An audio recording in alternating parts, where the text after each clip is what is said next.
Donald Trump জিততে চান, কিন্তু প্রশ্ন হলো ইরানে কি আদেও জয়ের কোনো শর্টকাট আছে?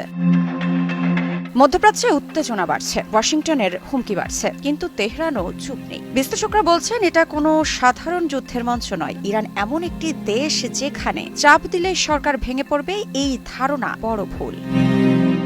ইরান কেন এত আলাদা? সহজ করে বললে ইরান শুধু একটি সরকার নয়, এটি একটি আদর্শিক রাষ্ট্র ব্যবস্থা। এখানে সরকার পড়ে গেলে দেশ ভেঙে যাবে এমনটা ভাবেন না ইরানিরা, বরং বিদেশি হামলা হলে ভেতরের বিভাজন ভুলে গিয়ে মানুষ আরো বেশি সরকার ঘেঁষা হয়ে পড়ে। এই জায়গাটাই ট্রাম্পের জন্য সবচেয়ে বড় সমস্যা। আগে যা হয়েছিল এবার তা হবে না।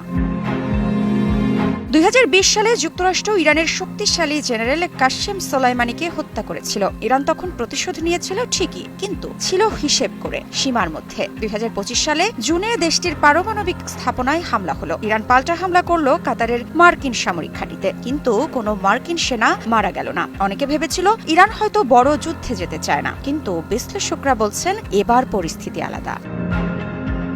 তবে প্রশ্ন, কেন এবার বেশি ভয়ঙ্কর হয়ে উঠবে ইরান? কারণ এবার শুধু সামরিক ইস্যু নয়, এবার ক্ষমতায় টিকে থাকার লড়াই। চলতি বছরের শুরু থেকে ইরানের সরকার বিরোধী বিক্ষোভ শুরু হয়। তেহরান সেটাকে